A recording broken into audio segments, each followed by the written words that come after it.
மகாராஷ்டிராவில் மராத்தி மட்டுமே கட்டாய மொழி என்று தெளிவுபடுத்திய முதலமைச்சர் தேவேந்திர பட்னவிஸ். ஹிந்தி பேசாத மாநிலத்தில் மூன்றாவது மொழியாக ஹிந்தியை திணிக்கும் முயற்சிக்கு எழுந்த எதிர்ப்பின் விளைவே மகாராஷ்டிராவின் முடிவு என்று முதலமைச்சர் மு.க.ஸ்டாலின் பதிவு. மகாராஷ்டிராவில் மராத்தி தவிர வேறு எந்த மொழியும் கட்டாயமல்ல என்பதை மத்திய அரசு ஏற்கிறதா என்று முதலமைச்சர் மு.க.ஸ்டாலின் கேள்வி. தேசிய கல்விக் கொள்கையின்படி மூன்றாவது மொழியை கற்பிப்பது கட்டாயமல்ல என்று மாநிலங்களுக்கு தெளிவான உத்தரவு பிறப்பிக்கப்படுமா என்றும் பிரதமருக்கு வினா. கட்டாய மூன்றாவது மொழி என்ற பெயரில் தமிழகத்திற்கு தர வேண்டிய 2152 கோடியை நிறுத்தி வைத்துள்ள மத்திய அரசு அநீதியாக நிறுத்தி வைத்துள்ள தொகையை தமிழகத்திற்கு மத்திய அரசு விடுவிக்குமா என்று பிரதமருக்கு முதலமைச்சர் மு.க.ஸ்டாலின் கேள்வி. தமிழகத்தில் 10 இடங்களில் சதமடித்த வெயில். அதிகபட்சமாக கரூர் பரமத்தியில் 103.1 டிகிரி ஃபாரன்ஹீட் வெப்பம் பதிவு.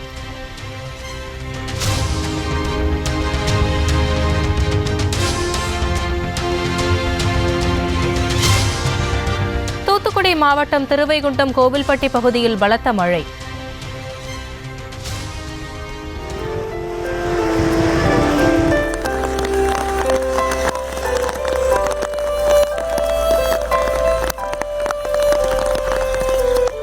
கன்னியாகுமரி மற்றும் திருநெல்வேலி மாநகரின் பல்வேறு பகுதிகளில் இடி மின்னலுடன் மிதமான மழை.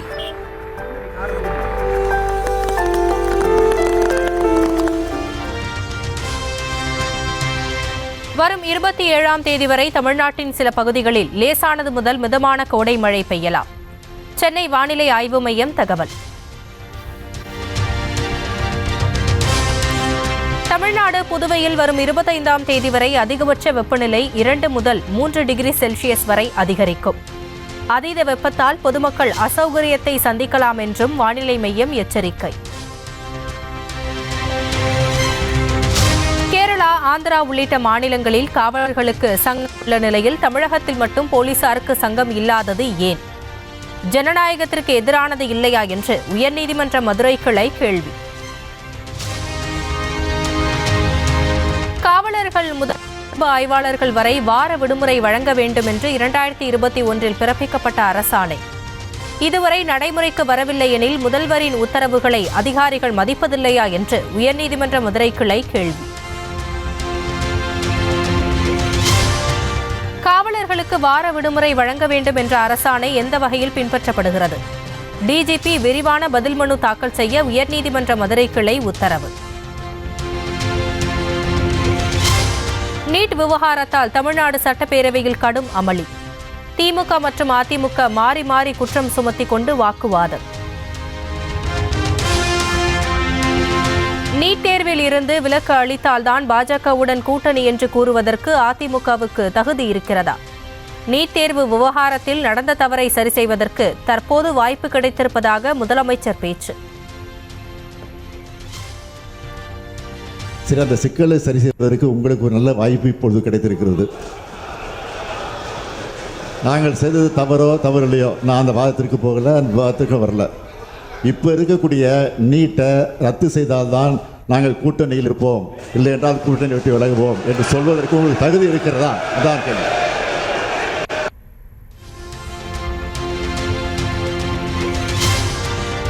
நீட் தேர்வுக்கு பிள்ளையார் சுழி போட்டது யார் என்று மக்களுக்கு தெரியும் என எதிர்க்கட்சித் தலைவர் EPS பதிலடி. நீட் தேர்வில் விலக்கு என்று கூறி 2021ஆம் ஆண்டு தேர்தலின் போது வாக்குறுதி கொடுத்ததை சுட்டிக்காட்டி பேரவையில் உரை. மத்தியில் தங்களது கூட்டணி ஆட்சி இருந்திருந்தால் நீட் தேர்வில் விலக்கு கிடைத்திருக்கும் என்று முதலமைச்சர் மு.க.ஸ்டாலின் விளக்கம். இதே கண்டிஷனை போட்டு பாஜக கூட்டணியில் தொடர உங்களுக்கு அருகதை இருக்கிறதா என்று அதிமுகவை பார்த்து கேள்வி. எங்களுடைய கூட்டணி ஆட்சி அங்கு அமைந்திருந்தால் நிச்சயமாக தொடர்ந்து வருவோம். இப்பொழுது நீங்கள் கூட்டணி அமைத்திருக்கிறீர்களே, இந்த கண்டிஷனை போட்டு அந்த கூட்டணியை தொடர்வதற்கு உங்களுக்கு அருகதை இருக்கிறதா என்றுதான் கேள்வி கேட்கிறேன். தமிழகத்தில் நீட் தேர்வை அனுமதித்துவிட்டு புதிய மருத்துவக் கல்லூரிகளை வாங்கியதாக அமைச்சர் சிவசங்கர் குற்றச்சாட்டு. வடிவேலு காமெடியில் கூறுவது போல் இது ஒரு பேக்கரி டீலிங் என்று பேசியதற்கு எதிர்ப்பு தெரிவித்து பேரவையில் அதிமுக அமளி. அண்ணா அறிவாலயத்தில் மேல்தளத்தில் ரெய்டும் கீழ்த்தளத்தில் டீலிங்கும் நடைபெற்றதாக இபிஎஸ் விமர்சனம். நீட் தேர்வு விவகாரத்தில் பேக்கரி டீலிங் என்று அமைச்சர் சிவசங்கர் பேசியதற்கு எதிர்க்கட்சித் தலைவர் இபிஎஸ் பதிலடி. டீலிங் உண்டு. திராவிட முன்னேற்றங்கள் எப்போ டீலிங் உண்டு எப்படின்னா, மேலே ரெய்டு நடந்துட்டு இருந்தது, கீழ்த்தளத்தில் அறிவாலயத்தில் மேல்தளத்தில் ரெய்டு, இன்கம் டேக்ஸ் ரெய்டு, கீழ்த்தளத்தில் கூட்டணி அமைச்சிருந்தாங்க. அது அவர்களுக்கு பொருந்தும். திருச்சி உறையூரில் 3 பேர் உயிரிழந்ததற்கு குடிநீர் காரணமாக இருப்பதற்கு வாய்ப்பில்லை என்று அமைச்சர் KN நேரு விளக்கம். 4 வயது குழந்தை வயிற்றுப்போக்கால் உயிரிழந்ததாக கூறப்படுவதற்கு ஆதாரம் இல்லை எனவும் சட்டப்பேரவையில் தகவல். பிரியங்கா என்ற 4 வயது குழந்தை 19/4/2025 இறந்ததை தொடர்ந்து அவர் உடல் பரிசோதனை செய்யப்பட்டது. முதல் கட்ட பிரேத பரிசோதனை அறிக்கை மூலம் இவர் வயிற்றுப்போக்கினால் உயிரிழந்தார் என்பதற்கு எவ்வித ஆதாரமும் கண்டறியப்படவில்லை. மேலும் பத்திரிகை செய்திகளில் வெளிவந்த 3 நபர்கள் பலி என்ற செய்திக்கு முற்றிலும் பொய்யானது. உறையூரில் 3 பேர் உயிரிழந்த சம்பவத்தில் குளிர்பானம் காரணமாக இருக்கலாம் என்று அமைச்சர் KN நேரு சந்தேகம். வெக்காளியம்மன் கோவிலில் குளிர்பானம் விற்ற நபர்களை கண்டறிந்து விசாரணை நடத்த உள்ளதாக பேரவையில் தகவல். வெக்காளியம்மன் கோவில் திருவிழா நடைகிற போது பொதுமக்கள் நிறைய பேர் மோர் கொடுக்கிறார்கள், சில பேர் குளிர்பானங்கள் தந்து கொண்டிருக்கிறார்கள். அப்படி தந்த குளிர்பானத்தில் தான் சந்தேகம் ஏற்பட்டு அந்த குளிர்பானத்தை மாதிரி சேகரிக்கப்பட்டு யார் அதை வழங்கினார்கள் என்பதை கண்டறிந்து அவர் மீது நடவடிக்கை எடுக்க சொல்லியிருக்கிறோம். 3 பேர் உயிரிழப்புக்கு குளிர்பானம் தான் காரணம் என்றால் உறையூர் பகுதி மக்கள் மட்டுமே பாதிக்கப்பட்டது ஏன்? வெக்காளியம்மன் கோவில் திருவிழாவில் ஆயிரக்கணக்கானோர் பங்கேற்றதை சுட்டிக்காட்டி அமைச்சருக்கு இபிஎஸ் கேள்வி. உடல்நிலை சரியில்லை என்று எந்த மருத்துவமனையும் சேர்க்கப்படவில்லை. இந்த குறிப்பிட்ட பகுதியில், உறையூர் பகுதியில் தான் இந்த 4 தெருவில் இருக்கின்ற மக்கள் இந்த கழிவுநீர் கலந்த குடிநீர் பருகிய காரணத்தினால் இன்றைக்கு உடல்நலம் பாதிக்கப்பட்டு மருத்துவமனையில் சிகிச்சை பெற்று வருகிறார்கள். ஆனால் அதையெல்லாம் மறைத்து மாண்பு அமைச்சர் பதிலளிப்பது கண்டிக்கத்தக்கது. ஆபரண தங்கம் சவரனுக்கு 560 ரூபாய் அதிகரித்து 72,120 ரூபாய்க்கு புதிய உச்சத்தில் விற்பனை. விண்ணை முட்டும் அளவுக்கு தொடர்ந்து விலை அதிகரிப்பதால் சாமானிய மக்கள் கலக்கம். இந்தியா வந்த அமெரிக்க துணை அதிபர் JD வான்ஸுக்கு சிவப்பு கம்பள வரவேற்பு. பாலம் விமான நிலையத்தில் ராணுவ வீரர்களின் அணிவகுப்பு மரியாதையை ஏற்றார்.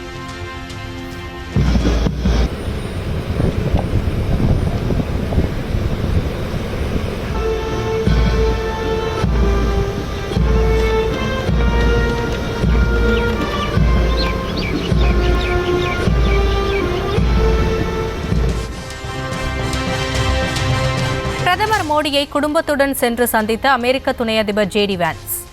தனது இல்லத்தை சுற்றி காட்டி JD வான்ஸ் குழந்தைகளுக்கு மயில் இறகை பரிசளித்த பிரதமர் மோடி.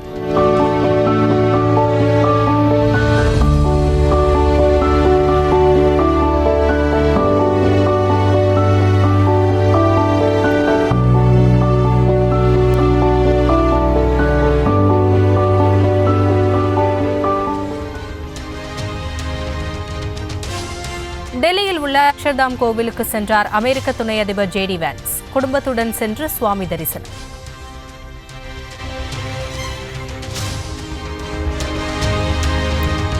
மேற்கு வங்கத்தில் 25,000 ஆசிரியர்கள் நியமனத்தில் முறைகேடு என்று உச்சநீதிமன்றம் தீர்ப்பளித்த விவகாரம். ஆசிரியர்கள் தேர்வுக்கு பொறுப்பான பள்ளி சேவைகள் ஆணையத்தின் முன்பு திரண்டு போராட்டம்.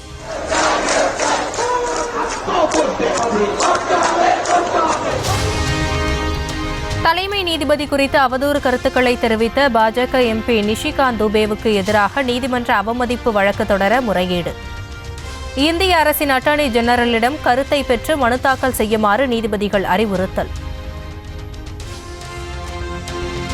கர்நாடக முன்னாள் DGP ஓம் பிரகாஷ் கத்தியால் பலமுறை குத்தப்பட்டு கொல்லப்பட்ட வழக்கில் அடுத்தடுத்த திருப்பங்கள்.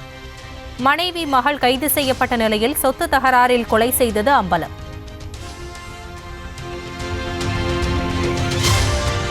கர்நாடக முன்னாள் DGP ஓம் பிரகாஷ் முகத்தின் மீது மிளகாய் பொடியை தூவிய பின்னர் பாட்டிலால் குத்தி கொன்றதாக மனைவி பகீர் வாக்குமூலம். கொலை செய்த பின் மற்றொரு போலீஸ் அதிகாரியின் மனைவிக்கு போன் செய்து நடந்ததை தெரிவித்ததாகவும் தகவல்.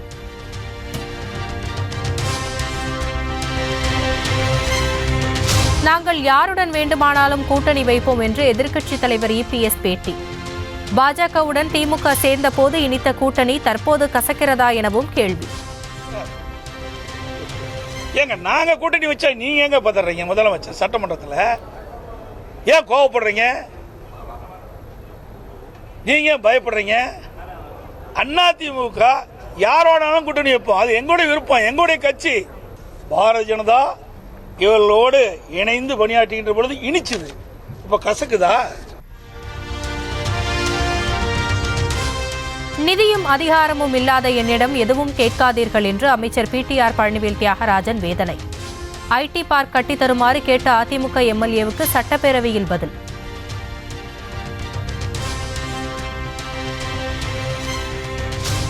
இருக்கோ அவரிடம் கேட்டால் அவர் செய்து கொடுப்பார் என்று நான் கருதுகிறேன். எங்களிடம் இல்லை. அது தன்னிடம் எந்த அதிகாரமும் இல்லை என்று சட்டப்பேரவையில் பேசிய அமைச்சர் பிடிஆர் பழனிவேல் தியாகராஜன் உறுப்பினர்கள் எழுப்பும் கேள்விகளுக்கு பாசிட்டிவாக பதில் கூறுமாறு சபாநாயகர் அப்பாவு அட்வைஸ். யாரிடம் நிதியும் திறனும் அதிகாரமும் இருக்கோ அவரிடம் கேட்டால் அவர் செய்து கொடுப்பார் என்று நான் கருதுகிறேன். எங்களிடம் இல்லை. அது மாண்புமிகு உறுப்பினர் கேட்காங்க, மாண்புமிகு அமைச்சர், இதெல்லாம் நீங்கள் உள்ளுக்குள்ள பேசி சிஎம்கிட்ட பேசி முடிவு எடுக்க வேண்டியது. பாசிட்டிவாக பதில் சொன்னால் உறுப்பினர்களுக்கு நன்றாக இருக்கும். மூட நம்பிக்கையை ஒழிக்க திராவிட மாடல் அரசு சிறப்பு சட்டம் கொண்டு வருமா என்று 1000 விளக்கு எம்எல்ஏ எழிலன் கேள்வி. நம் திராவிட மாடல் அரசு மூட நம்பிக்கை ஒழிப்பதற்காக ஒரு தனி சிறப்பு சட்டம் கொண்டு வருமா என்று தாங்கள் வாயிலாக அமைச்சரை கேட்டு அமர்கிறேன்.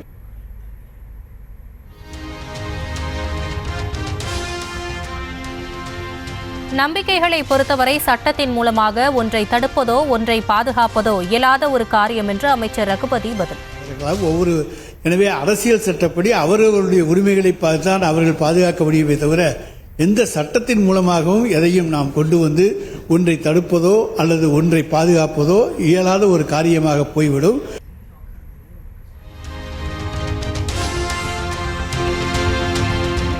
உடல் உறுப்பு தானம் செய்பவர்களை அங்கீகரிக்கும் வகையில் அனைத்து மருத்துவக் கல்லூரி மருத்துவமனைகளிலும் கௌரவ சுவர் நிறுவப்படும்.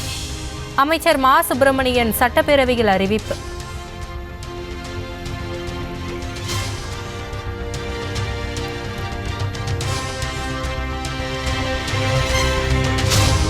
ப்ரோமெட்ரிக் என்ற அமெரிக்க நிறுவனம்தான் நீட் தேர்வை நடத்துவதாக சீமான் குற்றச்சாட்டு. நீட் விவகாரத்தில் கொலை செய்தவர்களே தற்போது கண்ணீர் வடிப்பதாகவும் விமர்சனம். இந்த நீட் தேர்வை நடத்துகிற நிறுவனம் எது? ப்ரோமெட்ரிக்ங்கிற அமெரிக்க தனியார் நிறுவனம். இந்திய நாட்டில் சிறந்த மருத்துவ மாணவர்களை தேர்வு செய்து தருவதற்கு அமெரிக்காவில் இருக்க தனியார் நிறுவனத்துக்கான நேர்த்தி கடன் எந்த கோயில்ல? தம்பி, நீங்க கொலை பண்ணிவிட்டிய, நான் எங்க அப்பாவை கொன்னுட்டீங்கன்னு அழுகுனே, கொன்ன நீனும் கூட உட்காந்து எழுதிட்டு இருக்கா? இதெல்லாம் சேட்டை தானே? நீ ஒப்பு கழுகிறியா உளமாற அழுகிறியா? எங்க அப்பா செத்துட்டாருன்னு அழுதுகிட்டு இருக்கேன், நீ கொலை பண்ண நீனும் கூட உட்காந்து ஆமா செத்துட்டாருன்னு அழுதுகிட்டு இருக்கா, நாடகம் போட்டுக்கிட்டு இருக்கேன். கச்சத்தீவுல இதே தான், கொடுக்கும்போது உட்கார்ந்து இருந்துட்டு இப்ப மீட்க தீர்மானம், நீட்டு கொண்டு வரும்போது பேசாம இருந்துட்டு இப்ப மீட்க தீர்மானம்.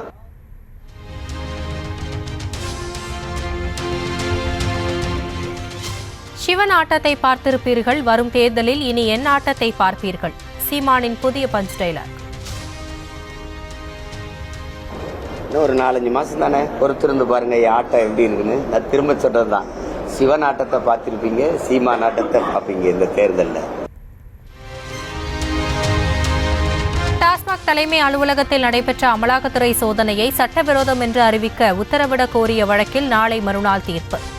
மொத்தமுள்ள 41 முதல் தகவல் அறிக்கைகளின் மதிப்பு 30 லட்சம் ரூபாயை தாண்டாத நிலையில் இதற்காக ஏன் 60 மணி நேரம் சோதனை நடத்த வேண்டும் என்று டாஸ்மாக் தரப்பில் வாதம். மிடாலம் பகுதியில் 2014ஆம் ஆண்டில் புறம்போக்கு நிலத்தை மீட்க சென்ற அரசு அதிகாரிகளை தாக்கியதாக வழக்கு. கிள்ளியூர் தொகுதி காங்கிரஸ் எம்எல்ஏ ராஜேஷ்குமாருக்கு 3 மாத சிறை தண்டனை வழங்கி நாகர்கோவில் நீதிமன்றம் தீர்ப்பு. அமைச்சர் பொன்முடியை கண்டித்து மதுரையில் அதிமுகவினர் கண்டன ஆர்ப்பாட்டம். முன்னாள் அமைச்சர் செல்லூர் ராஜு தலைமையில் பொன்முடிக்கு எதிராக கண்டன முழக்கம்.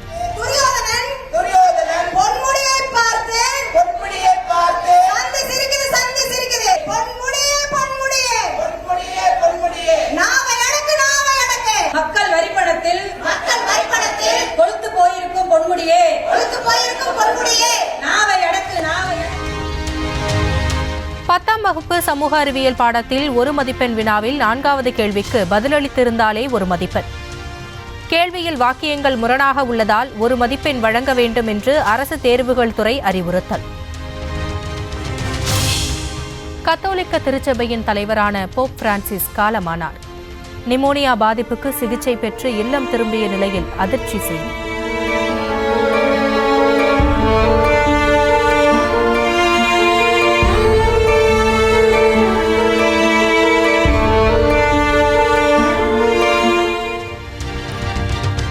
தனது இறுதி சடங்கை எளிமையாக நடத்துமாறு ஏற்கனவே கூறிய போப் பிரான்சிஸ் ரோமில் உள்ள புனித மேரி ஆலயத்தில் தனது உடலை அடக்கம் செய்யுமாறு இறுதி ஆசை.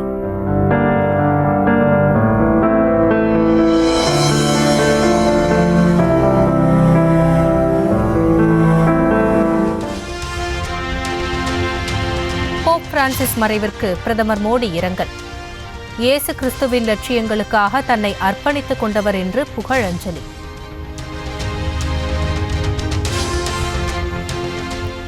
போப் மறைவிற்கு உலக நாடுகள் இரங்கல். கத்தோலிக்க கிறிஸ்தவர்கள் கண்ணீர் அஞ்சலி.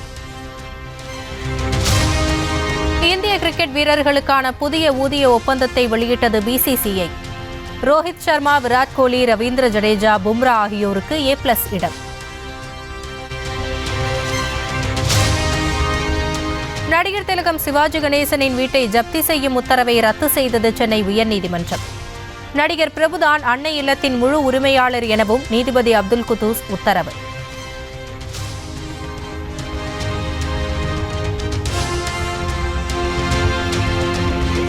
மதுரை மாவட்டத்திற்கு மே 12ஆம் தேதி உள்ளூர் விடுமுறை அறிவிப்பு. கள்ளழகர் வைகை ஆற்றில் எழுந்தருள உள்ளதால் மாவட்ட நிர்வாகம் நடவடிக்கை.